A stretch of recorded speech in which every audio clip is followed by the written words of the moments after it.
Good morning, I'm Angelo Castro III. I'm Angela and we are the Castros. Alam mo, initially, TGIF. akala ko Wednesday lang today kasi akala ko Tuesday yesterday.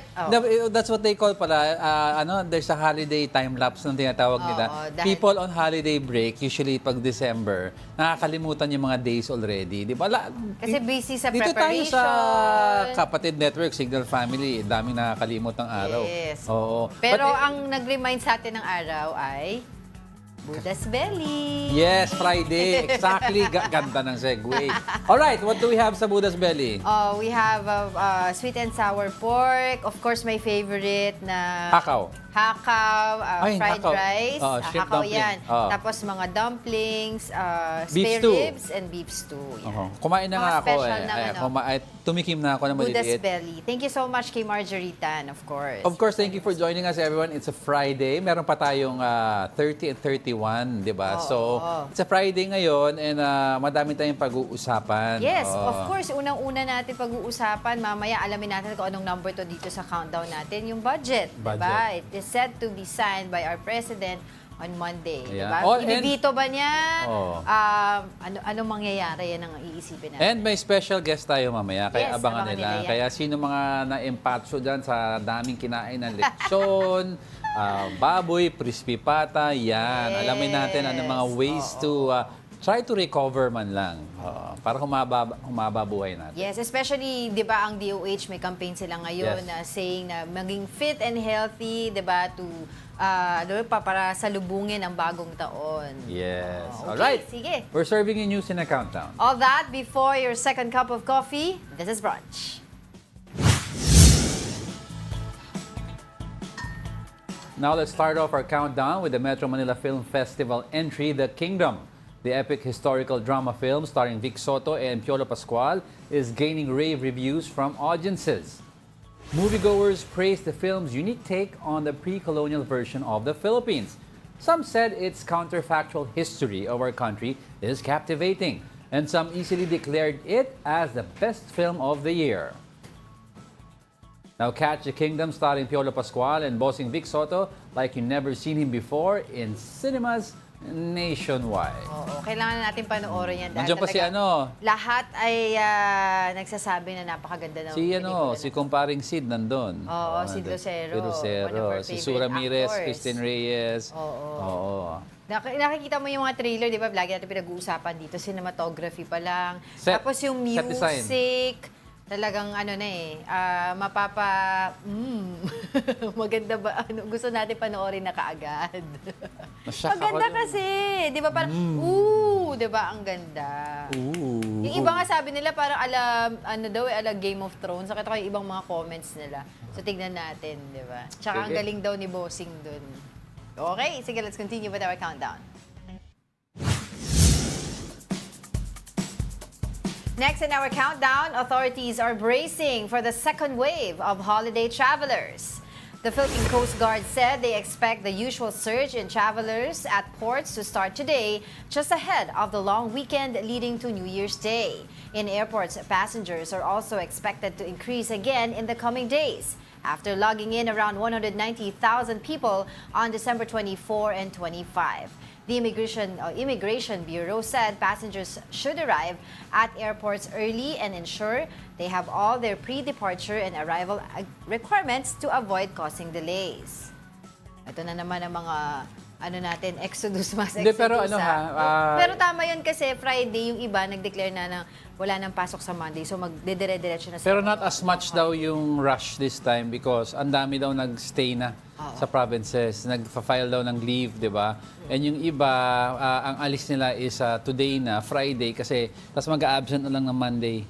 Yeah. Kasi Tuesday, maglilid dire-diretso. Kasi medyo alanganin yung pwesto ng medianoche natin. It's Tuesday. So iba naman left earlier, 'di ba? Yung iba ngayon nasa ibang bansa na, babalik na Pero sila. ano ba guidance ni PBBM regarding yung banks on Monday? Ang dami nang tatanong yun ang hindi natin alam pa. Kung open daw ang bank. Usually open ang bangko half day sa 31st usually hanggang lunch or 1 p.m. Sasara. So, may mga transactions na kailangan gawin, ay gawin nyo na. Okay, let's continue with our countdown. Arriving at the 8th spot is preparation for Medianoche. It would not be Medianoche or for Filipino families without fruits. Magkano na nga ba ang mga prutas sa merkado ngayon? Palapit na ang New Year. To answer this, we have mobile journalist Merimon Reyes reporting to us live from Quiapo, Manila. Merimon, tayo na naman ang nag-usap about round fruits. Hoy, Merimon, kanina medyo konti pa ang tao. So do you see an uptick or a surge of people right now na bumibili na ng fruits? Kasi medyo ano pa it's still too early. Yes, Angelo and Angela. Ngayon kasi is a Quiapo Friday. So yung dami ng mga tao dito, isang factor dito ay dahil marami ang mga nagsisimba. Iikot ko lang sandali itong ating camera. So ayan ang simbahan ng Quiapo at sobrang puno na ang simbahan hanggang dito sa labas. Pero dahil katapat nito, itong palengke papunta rin doon sa Quinta Market, hindi na malabo na mamimili na rin sila ng kanilang mga prutas. Pero base sa mga nakausap kasi natin kanina, medyo matumal pa raw ang bentahan dito ngayon. Pero they are expecting na within the next few hours, even the next few days, dadami na ang mga mamimili. Lalo na yung mga last minute na shoppers na baka bibili sila dahil ayaw nga nila na mabubulok agad yung mga prutas. Sa ngayon, mababa pa or normal pa yung presyuhan ng mga prutas na nandito, especially yung mga bilog na prutas. Pero ang nasabi nila, pag pumatak ng 29, 30, 31, 50 pesos, 100 pesos, minsan naabot na ng 150 magiging patong sa mga ito. True lang, ilan sa mga prutas, parang maliliit na oranges, 100 pesos siya kada kilo sa ngayon. Ang pakwan, 80 to 100 pesos per kilo. Ang apple, 15 to 30 pesos. Kung tingi-tingi ang bibilin mo, pagka tatluhan naman, 100 pesos ang bentahan. Ang green apple, 40 pesos per piece. Ang saging na saba, ito, ang saging, ang mangga, pati ang strawberry, kahit hindi raw sila conventionally na bilog, damay-damay daw sila sa pagtaas ng presyo. So yung saging na sabasa ngayon, 50 pesos siya per kilo, ang saging na lakatan, 120 per kilo, ang saging latundang 70 per kilo. Ang honeydew, 120 to 130 per kilo. Ang melon, 130 per kilo. Ang orange, 35 per piece. Kung tingi-tingi, ang grapes, 200 per kilo. Ang pongkan, 50 pesos for 4 pieces. Kung tingi-tingi, 10 piso ang isa. Ang peras, ganun din, 4 pieces, 50 pesos, 20 to 35 pesos per piece. Ang pineapple naman, 80 per kilo. Ang lemon, 50 for 4 pieces. Ang kiwi, 35 pesos per piece. Ang longgan, 240 per kilo. Itong longgan, pwede raw na pumatak na ito ng 100 sa susunod na araw. Same goes din doon sa muscat grapes. Ngayon, 200 siya per kilo, pero bukas pwede na itong pumatak ng 300 to 350 pesos. Dalanda na 60 per kilo at ang strawberry, 120 pesos per pack. Ngayon, tinitingnan natin na marami na yung mga tao na nagsisimba, hindi lang dito sa Quiapo, kundi mga namimili na rin sa mga palengke. Pero isa sa mga napansin natin dito at nakausap natin yung opisyalis ng pulisya, marami na raw, aabot na sa 100 yung mga nakaistasyon na pulisya sa paligid nito para masiguro na hindi lang para sa pagpeprepara sa araw ng Nazareno on January 9, pero kasi ini-expect nila na ilang libo yung mga dudumog dito para mamili ng prutas at para rin magsimba. Balik sa inyo. Merimon, meron bang epekto yung mga nagdaang bagyo doon sa supply ng mga prutas natin? Angela, so far, wala silang sinasabi nagiging problema pagdating sa supply. Kasi even ngayon, since matumal, mababa pa ang bentahan, normal pa yung kanilang presyo, even yung suppliers nila, wala pa raw nakakaharap na problema pagdating sa mga ito. Nung tinanong din natin yan, na kung mayroon ba silang mga issue pagdating sa nung mga lumipas na araw o linggo, wala naman daw sila nakikitang problema pa or nakitang problema. Ang tinitingnan na lang nila ngayon, kung sa mga susunod na araw, pag nag-influx na ngayon dito yung mga mamimili, kung kaya pa raw bang ma-accommodate ang kanilang supply. Pero since ngayong araw na ito, matumal pa nga, mukhang aabot pa yung kanilang supply sa mga susunod na araw. Siguro, Merimon, tips na lang or reminders dun sa mga mamimili ng prutas dyan sa Quiapo at saka ilan ba talaga yung mga dapat bilhin, mga bilog na prutas to usher in the new year? Pampaswerte, 13 na bilog na prutas kasi lucky number daw ang 13 natin sa paniniwala din sa pugsoy at sa kultura at tradisyon ng mga Pilipino. Ilan sa mga tips, unang-una sa lahat, yung safety muna at security. Pagdating kasi dito sa Quiapo, Divisoria, even sa Sampaloc, maraming mga bilihan ng prutas. Pero dahil napakaraming mga tao, hindi na may iwasan na baka may mga pickpocketers, may mga mananablot, magnanakaw. Kaya kung pupunta kayo sa ganitong mga lugar, ang bitbitin na lamang daw ay yung pera na gagastusin at huwag nang magdala ng iba pang valuable items. Sunod naman dito, dapat alam nyo na kung ano yung mga kailangan yung bilhin at huwag kalimutan na mag-canvas. pwede rin pisil-pisilin, hawakan yung ilan sa mga prutas na to. Kasi kapag matigas pa siya, ibig sabihin, hindi pa ito hinog. Pero yung iba kasi na prutas, pagka hinawakan mo, pinisil mo, sumobra na sa lambot, ibig sabihin, either hinog na siya o malapit na sa pagkabulok. So kung dun sa mga maagang bibili, baka hindi umabot ng maganda pa yung itsura ng ating mga prutas sa bisperas ng bagong taon. Pero kung wala naman tayong ideya pagdating sa mga ito, wala namang problema, pwedeng magtanong sa lahat ng mga nagtitinda dito para magabayan nila kayo sa inyong pamimili. Alright, maraming salamat sa iyo. That was our mobile journalist, Mary Reyes. Pero Sabi pala. huwag masyadong malakas ang pagpisil. Ng mga... Baka masaktan ng prutas. Wawa naman. Oo, kasi pero ngayon kasi kaya ako tinatanong kasi dati 13 round fruits. Oo, kasi dati 13 naalala round ko fruits. yung mama ko, si Mother. Yes, Hi, Mother iba-ibang Earth. sizes yun. Oo, iba-ibang sizes na round fruits. Pero parang 12 lang. Naalala ko nung bata ko na binibili niya. Ngayon pala 13 na. Kasi it's a lucky number 13. Lucky number 13. Then I remember big, also... large, medium, and small fruits. Oh, I remember also, aside from fruits, may mga coins pa na sinasaboy. Sinasaboy. Anong tawag doon?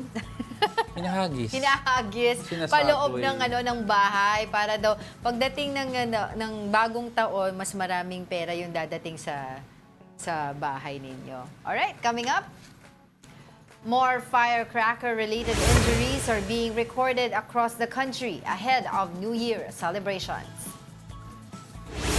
And how is the palace thoroughly reviewing the proposed 2025 national budget?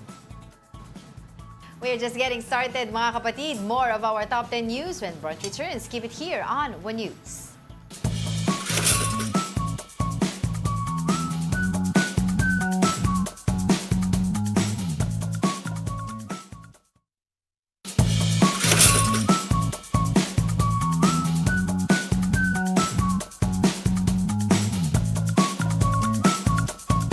Good morning. You're still watching Brunch here on One News. Magsasalita ka dapat. Yan, happy Friday po. And of course, thank you so much kay Margarita ng Buddha's Belly for sending these over para meron tayong brunch for today. Siyempre, before tayo move on dun sa ating mga news, sa ating countdown, I'd like to greet lang yung ating mga usual suspects, yung ating mga brunchies dito sa YouTube, si Tita Daisy Cancho, si Tito Nito, si Tito Naldi. Of course, we have Leonie Valdesoto who's watching all the way from Bukidnon. We have Oscar, Oscar and si Summer Cabrera at saka si Armando Abella na nanonood din sa atin today. Of course, good morning! Dito naman sa Facebook, we have Alex Fuentes, we have Gary Field, we have Ralph Domingo. Sabi niya, Buddha's Belly Friday is back. We have VJ, diba, si Yuri, si Ate, at saka si Mother Earth, si Mio. Si Christian Cabalquinto, nanonood din siya, present daw siya. Si Sam Pokemon Go, at saka si Liza Villacrucis, sabi niya, super love this show, super, such a fan. Yan. Sister Ice. Of course. Marisol. Yes, and of course, si Mina Benales and Tita Esther Abali. Tasha, good morning. Morning. All right, let's continue with our countdown. Going straight now to our 7th spot, the Health Department records 26 new firecracker-related injuries across the country. This pushes the total count of injuries to 69 less than a week before the New Year celebrations. According to the agency, 58 were aged 19 and below, while the remainder were aged 20 and above. It is also noted that 86% of the victims used illegal firecrackers such as boga or a PVC cannon.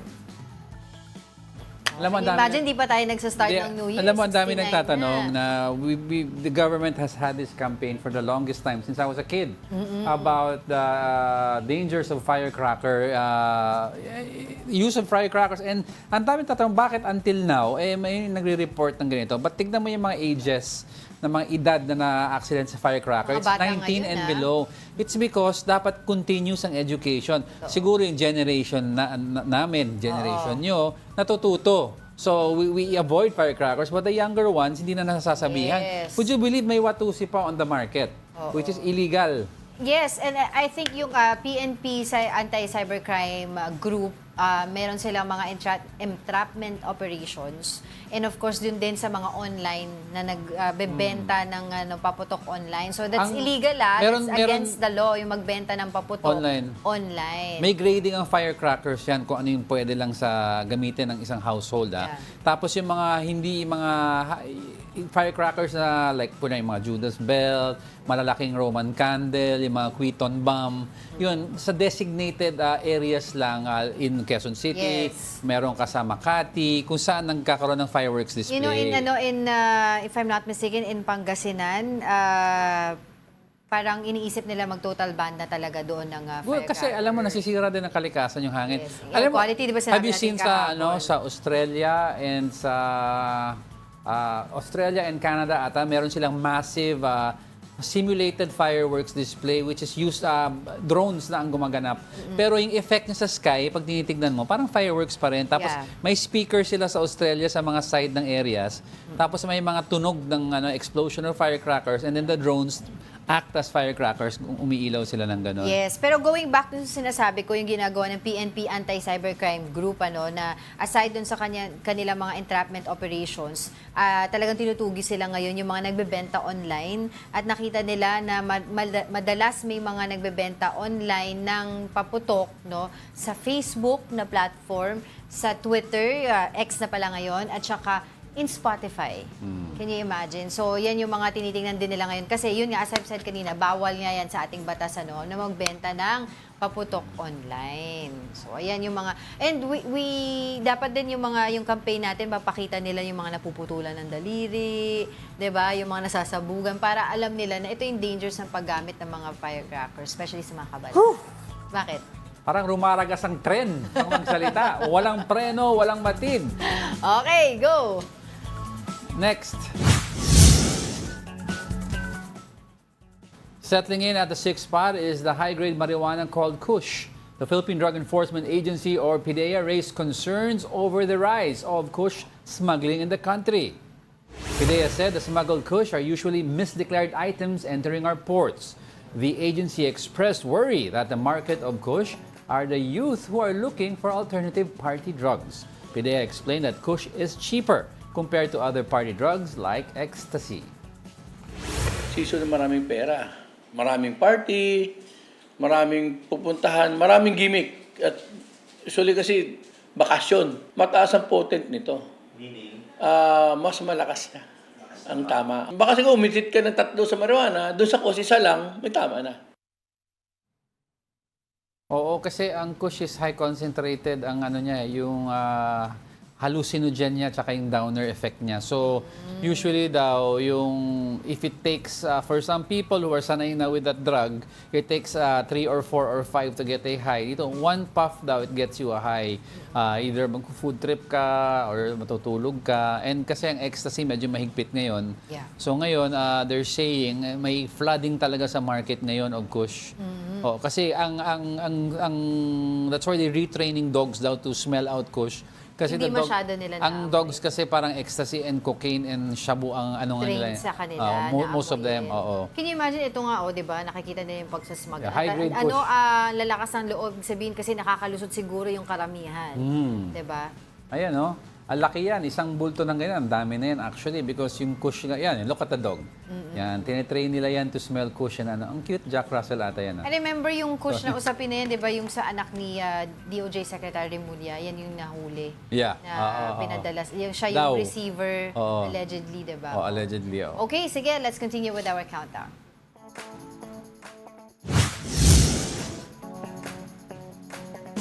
On our top 5 is Vice President Sara Duterte. Some lawmakers say VP Sara is free to choose her father as one of her lawyers.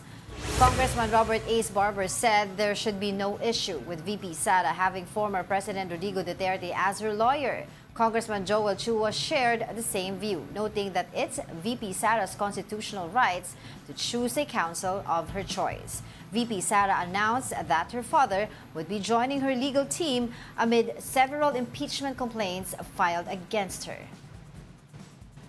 O yun, ito ang ating top 5 for today. Top 5. Naku, ako lang kay PRRD, wag na siya mag-lawyer kasi lagi siyang stress, lagi siyang nagmumura, lagi siyang galit. Sabi nga natin, titignan natin, di ba? When he joined the Quadcom hearing few months, last month, di ba nakita natin how it was handled? Di ba nakita natin how he talked to them, even in Senate. So, are we going to be expecting the same antics pagdating? Alam mo, kung sakaling ma-push itong impeachment complaint against VP alam Sara. mo, Diba? There will be a lot of cussing or there's a whatever. difference of professional style and temperament. Yeah. Now, the temperament of PRRD is very high. Kita mo si former Senator Trillanes, by just merely, gumanon lang at ngumiti. Napikon si PRRD, he wanted to throw a mic kay former Senator Trillanes. Napakaliit lang na gesture ginawa ng Trillanes, gusto namang bato ng mic. Sabi diba? ni Senator Trillanes kasi, sige. Sabi niya, sasampalin niya. At saka, sige, ngayon na. you have to Kaya remember, siya gumanon. political exercise tong impeachment. And then if you watch the Corona impeachment, it's very personal. It can get personal. And VP Sara would need a lawyer, at least part of the legal team, na medyong stable ang temperament to counter yung mga personal Kaya attack. nga sabi nga natin. Siyempre, the PRRD, anak niya to eh. Yeah, we can Diba? see nga a lot of drama, tapos pa yung mga maraming mura, if ever. Pero siyempre, ang tanong dyan, legally, di ba, okay, walang problema, di ba? Sabi naman nila, pwede siyang pumili ng kahit sinong gusto niyang team pagdating sa magtatanggol sa kanya. Pero ang tanong din dyan, kaya pa ba ni President Part Rodrigo of the legal Duterte? team. But do you know why they got PRRD? Optics. Oh, of course. Because if you see PRRD on the defense, defending his daughter, and then the senators who are still on the fence, sa gitna pa rin, undecided, will listen to public sentiment. PRRD may supporter pa yan.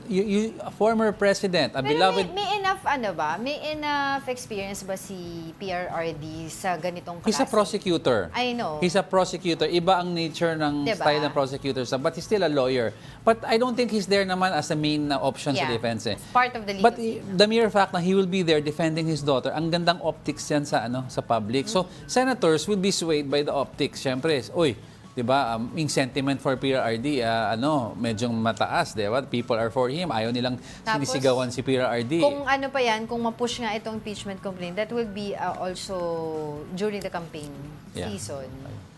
Paano? Yan ang sinasabi. Hindi naman siya tatakbo. Hindi, mayor. siya. Tatakbo siya, mayor. Oo nga, no? Tapos yung mga kaalyansa. Anyway, let's see. Well, that's... Kasi ito daw, yung sinabi na in context, kaya daw siya pumayag na maging kaya pumayag si VP Sara na maging part ng kanyang tatay, which is the former president, na part ng kanyang legal team is before, sabi niya, nagsasuggest siya, tutulungan niya financially. Kasi mahal it's going to be costly, di ba, to hire a lot of lawyers to... If you're... Kaya sinabi niya, sige, ito na lang, service ko na lang. So pumayag si Pero VP Sara. before we go, if you remember, according to them, we watched a movie, I think it was with Jamie Foxx.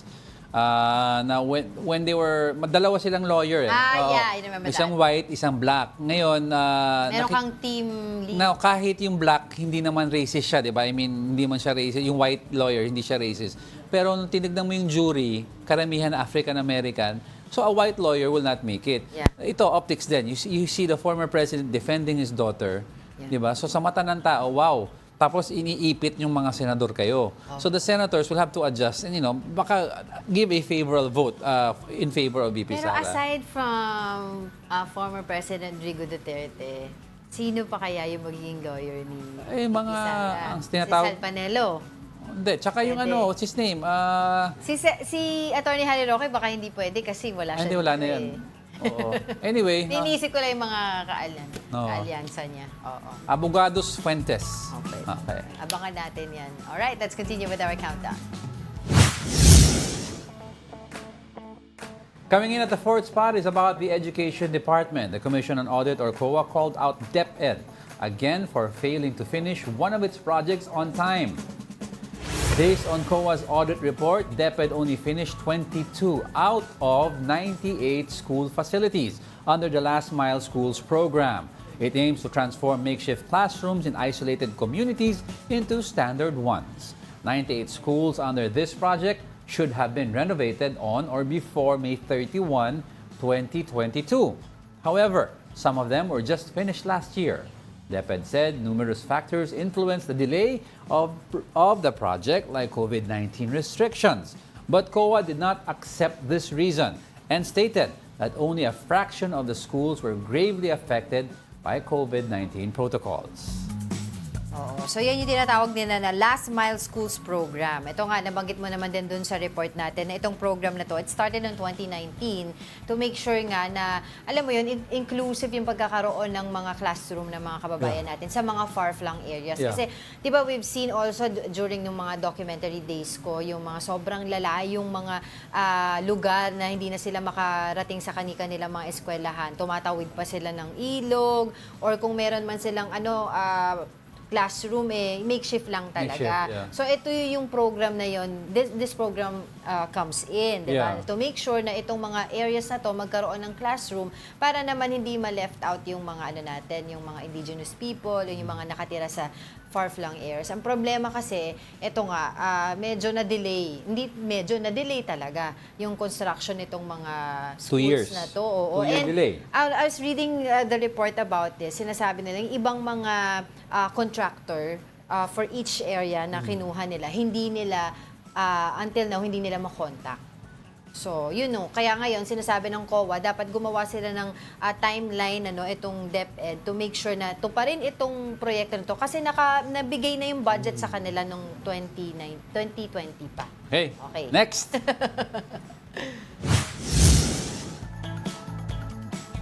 Coming in at our top 3, one farmers group describes the government's promise for cheaper rice as, quote, lumang tugtugin. Here's the report. The Agriculture Department is seeing cheaper rice at the start of 2025. This as the agency expects the full effect of reduced import tariffs on rice to kick in by January next year. Last July, tariffs were lowered to 15% from 35%. Depending on the variant, the staple at the moment sells for 45 to 56 pesos per kilo. The DA said this could be slashed by as much as 7 pesos a kilo. But for the Federation of Free Farmers, there's nothing but a, quote, lumang tugtugin. Ang reaction ko po dyan parang, there was a popular song not too long ago. Ang pamagat po niyan ay lumang tugtugin. So, this whole, we were promised as early as last August, that prices would start to go down. August came, ganun pa rin po, mahal pa rin po yung bigas. The group acknowledged, though, that there are now cheaper rice in Kadiwa stores. But this is only limited to a few consumers in Metro Manila. Kukunti lang po yung Makadiwa stores. At a lot of them are concentrated in the Metro Manila area. So nagrereklamo din po yung mga consumer natin outside Metro Manila, bakit sila po parang nahuhuli po sa mga pagbibigay po ng Makadiwa stores? They also slammed the DA for allowing a huge increase in the importation of rice. Supply has increased tremendously. Demand is the same, if not a bit lower, and therefore the prices of rice should be much, much lower. So, bakit hindi po yan pong asikasuhin? Lumang tugtugin. Lumang tugtugin. Kayo naman, nangako na gusto nyo pa ito pa rin. Char, go.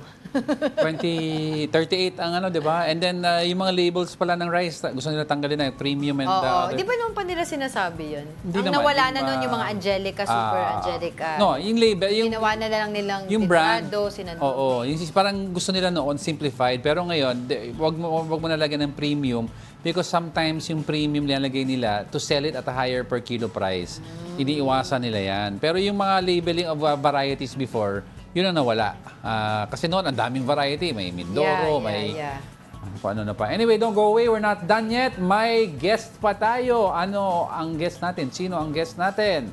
Stay with us.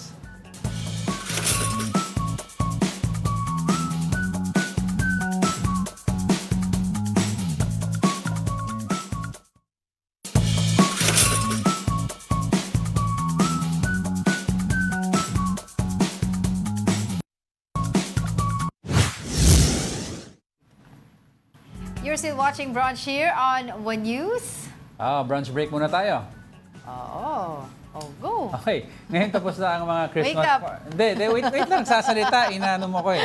Ngayon tapos na ang mga Christmas party. Target ng ating mga kapatid ngayon ang maging fit and healthy. Ngayon, maliban sa mga fitness tips, dapat din natin malaman ang mga health tips. Ano-ano nga bang mga sakit ang uso ngayong Christmas festive season at paano ito may iwasan o aagapan? Especially yung mga food-related, di ba, nanggagaling sa mga masisebo, maaalat na pagkain. Siyempre, para masagot yan, makakausap po natin today si Dr. Joseph Lee. He is the chairman of the Fatima University Medical Center Section of Urology and Stone Section. And we also, aside from being a urologist, you're a overall wellness doctor, di ba? Yes.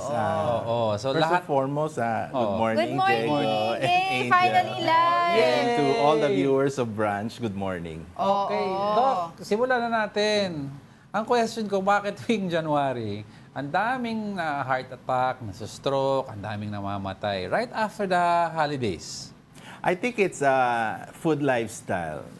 And when it comes to holidays, Diego, kasi people tend to attend a lot of parties, events, and it's not like once in a week. It's like probably every day. Daming Christmas party And you have to take a look at what is being presented to you every event or party that you're going. There might be one event that you will go that there's no vegetable.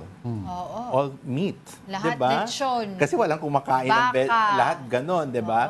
And can you imagine in 1 week that you're been eating or taking in a lot of cholesterol, salty food, lots of sweets. These are the things that most of us, especially the Filipino culture, when they cook on holidays, are what they dish out in the table, diba? Oo, kasi ang staple dyan, condensed, cream. Tapos pag meat naman, oil, butter. And the thing is, like, you do not ask your host, how did you cook it? Ang dyan ang sarap. Ang sarap. Kain na. Totoo, tama. Diba? Tama ka And when dyan. is moderation coming in? You don't even compute the calories when you're eating. Pag lahat yan, let's say, Diego, I'm going to your party, lahat masarap. Ano sasabihin mo? Ilang calories yan linuto? Hindi. No, you You just only- eat and eat and eat. Yes, Hindi you kumain only ka ng stop kapag stuff ka na. Exactly. Kakain ka ng 4,000 calories. Plus, ang panahon pa, Doc, may effect ba yan? Kasi malamig, di ba? Oo. So basically, when you talk holidays, post-holiday diseases, most of the diseases we have is respiratory, di ba? Flus and diarrhea, gastroenteritis, di ba? You have also leisure sickness syndrome. Have you heard of Leisure Ano yun? sickness? leisure sickness syndrome? Ano naman yun? Nagkakasakit lang during holidays. Ay, bakit? Bakit? Oo, may iba ganun eh. Oo, Ano, dahil parang- sa pagod or dahil sa pagod. kinakain din? Dahil sa pagod. Lahat-lahat na. Yeah, oo. Hindi siya nagkakasakit on the regular months of the year. Pero sa But during holiday- holidays, nagkakasakit siya. May taong Ano ulit gano'n. tawag? Ano ulit tawag? Leisure sickness syndrome. You Leisure call that. sickness Meron na syndrome. May tayong bagong bagong natutunan So, na ibig yan, sabihin, bakit hindi ako nagkakasakit eh? Malakas akong tao. Pero pag during holidays, sinisipon, ninalagnat, nagbabody aches. Yun Sumasakit lang. yung tiyan, Oo, diba? sumasakit ang tiyan. Ano lang, it's a natural yearly occurrence. There are people like that. And ano yung mga factors that contribute to it? Okay, one is yung lifestyle, kasi pag hindi man siya food, it's environmental. So when you say environmental, physically it's stress, anxiety, and everything Kakaisip pa that paano comes in magregalo, with ganyan. physically. So when you say yung fatigue, mental fatigue, and when you have mental fatigue, you can have stress. Di ba may stress? Yes, You've heard of stress hypertension, Yes, stress of course, diarrhea, and everything. Dami. Bigla na lang But when you look at it, all your blood figures negative. Oo. Nagkakataon lang kasi your body tends to repay you what you've done to them. So parang- Pero hindi naman talagang infection in itself. Kasi di ba ngayon, nga festive season tayo, lahat iniisip Yeah. natin, paano natin papabusugin yung mga pamilya natin, sarili natin. Tapos may campaign din ng DOH tungkol dito, di ba? Exactly. Yung pagkain ng tama, tapos yung pag-iinom na, di ba? Tubig. Hindi yung pag-inom ng alak daw. Okay. Oo, na Sa holidays, sa holidays. Pag holiday, masyadong napaparami. Yeah. Anong epekto nito sa kidney natin, Exactly. sa liver natin? Thank you, Angel. Yun ang inaano ko eh. So, everything that you ingest, no, becomes a workforce for the kidneys. Even though if your kidneys are there, sabi natin, dalawa yan, no? Laging iniisip yan eh. Kung makakapagsalita lang ang kidney, sasabihin, ano nang gagawin itong ating boss? The human being is the boss. Ayan na naman, saksakan ng dami na naman cholesterol, saksakan ng dami ng maalat, hindi naman siya umiinom kahit na gusto natin, no? So figuratively, the function of the kidney becomes over-fatigue. So kaya ikaw masaya because you're going into holiday spree eating, but your kidney is going into overtime, fixing you. You know, you have to balance it. You have to remember your kidney functions what? Filtrating and absorption. That's one secretion. Now, pag hindi niya ma-filter lahat, it becomes stagnated, it becomes residual. So when it becomes residual, it stays in the kidney for a certain period of time. What will manifest? Diba? It's maraming tubules eh. So bacteria will set in. So pag nagkaroon ng bacteria, you get infection. So may magkaka-sepsis at the worst case? Hindi pa naman sepsis, Jegs, yung mga infection, yung nephritis. Sepsis kasi when the infection has gone beyond your coverage, meaning complications and all So that kaya stuff. pala, Doc, after December, January, naglalabasan ng sakit sa January, February, no? Kasi UTI. nag-ipon-ipon, UTI, di ba UTI nag-ipon? retention and everything, nakita mo. Then, and most of the time, people who march on January and February are those who have hyper. Hindi hyper, ha? Hypertension, hypercholesterolemic, hyperuricemic, hyper lahat.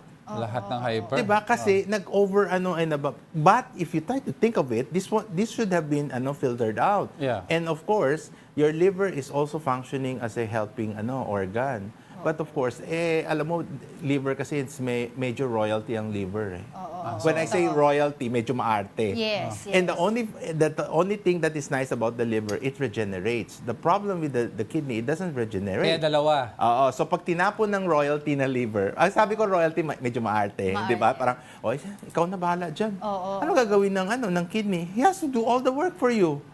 Can you imagine that? So pagdating ng January, ayan na yan. You receive all the pain and everything that is incurred to what you've been eating. Doc, during aside the dun sa holidays. mga pagkain iniinom natin na makakasama sa liver and kidney natin, other internal organs, yung hindi rin pagtulog ng tama, di ba? I remember you told that to me di ba? Yung pag napupuyat ka, hindi nagkakaroon ng magandang working habits yung Ikaw nga mag-explain. Kasi sleep is very important. I know when I always say you have to sleep at least 6, 7, 8 hours. Nako po. Especially when you're aging already. But that's why, because the mechanism when you sleep, your body tends to relax and try to overdo everything, the metabolism. Ano bang re-repair natin? Ano bang hindi, di ba?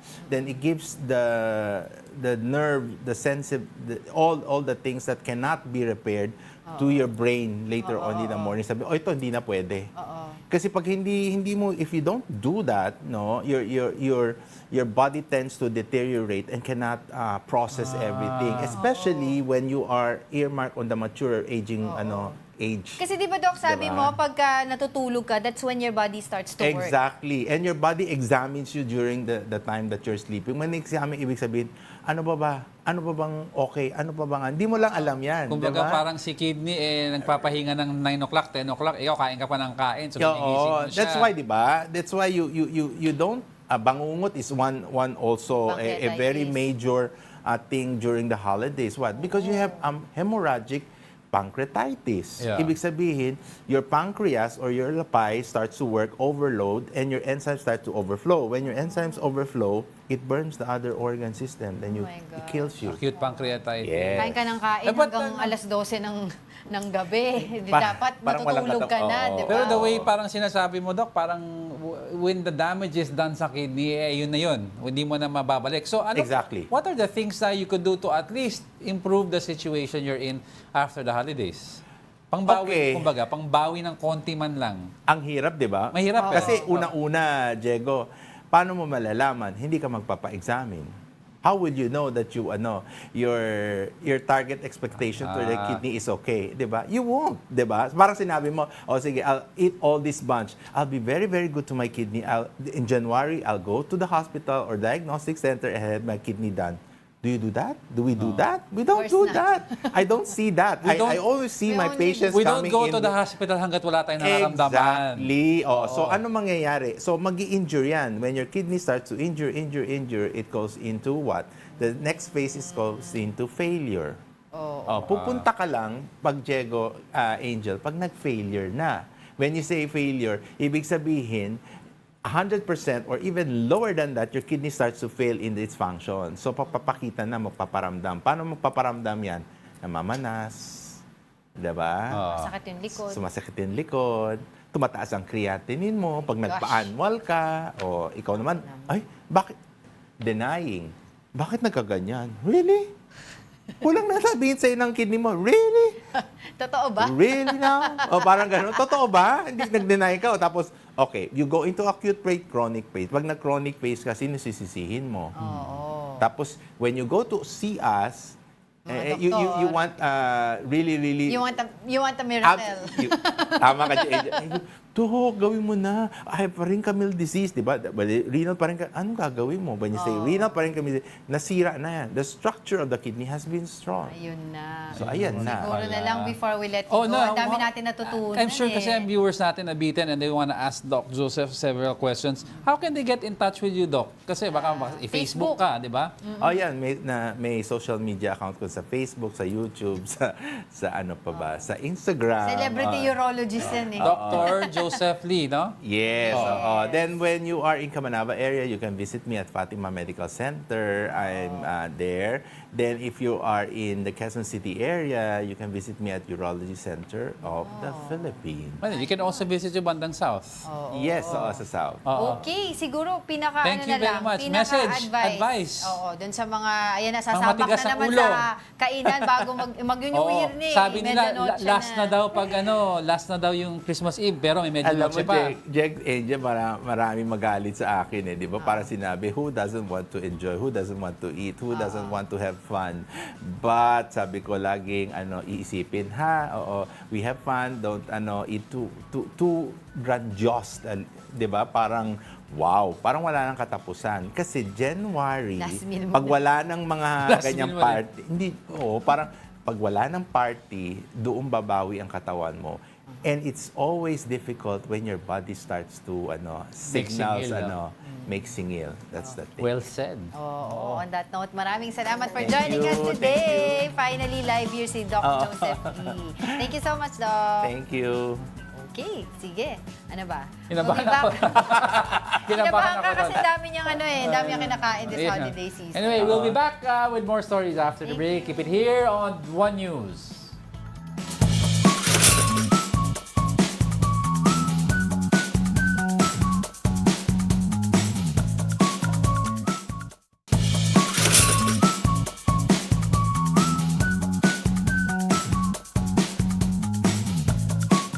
Welcome back. You're still watching Brunch here on One News. Since madami pa tayong pag-uusapan. Patingin ko lang si Ma'am Menchi Silvestre na Oy, sa Ma'am Menchi, atin. good morning. Oo. Tsaka ang EP natin, si Si Carlo. Garrico, yan. Si Carlo kasing-kasing nandun. Oo. Labas. Good morning. Good morning. Okay, Let's move go. on. Going straight to our top two, the Commission on Human Rights welcomes the House Quadcom's recommendation of filing charges against former President Rodrigo Duterte and other personalities linked to the controversial war on drugs. The CHR said it was closely following the committee's hearings from August to December of 2024. The Commission said it has been relentless in urging the government to bring to full justice to the families of alleged victims of extrajudicial killings. Duterte and other personalities tagged in the House Quadcom recommendations have denied the allegations against them. Actually, isa yan sa concern din ng mga ibang mga lawmakers and other political experts na pag yung gagawin siyang part ng legal team ni VP Sara sa impeachment complaint against her. Kasi nga daw, probably magiging busy din siya kasi may mga isasampang kaso sa kanya. No, Kung mag-push through yung impeachment. Pero yung plan nila sa impeachment naman for PRRD to be part of the legal team, it's a part and parcel kung ang assumption is wala pa yung criminal case. Pero Yes. ibang usapan pag may criminal Yun na case nga against them. Oo. Yun yung sinasabi nila. But yun nga, and we will see a lot of movements next year Oo. na yan, di ba? Kung We have to wait ano kasi- yung ipa-file na cases sa kanya, kailan? Pag-resume ng session kasi ng Congress, doon natin makikita. Yes. If tumama according to yung mga political pundits natin sa ibang shows, kung pag-open nila and they have garnered 103 to 106 votes na automatic transmittal to the Senate, then we will take it from there. But until the Senate session Congress opens, we will not know yet. Yep. Doon Alright. nakasalalay po ang lahat. Let's continue with our countdown. Now, our top story for today is the 2025 national budget. The palace vowed to the public that it is meticulously scrutinizing the proposed budget for next year. Here's the report. The palace has assured the public the controversial 2025 national budget proposal is undergoing a meticulous assessment. The Presidential Communications Office previously said that President Bongbong Marcos was aiming to sign the 6.352 trillion national budget on December 30. The target date was rescheduled from December 20. But despite having a few days left before the deadline, the president and his cabinet are said to be rigorously assessing the proposal.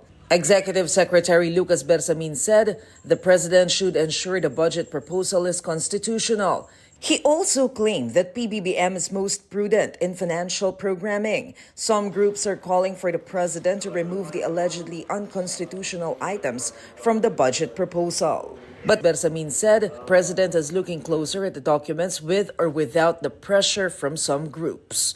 Bersamin added the government is assessing their budget based on the country's top priorities.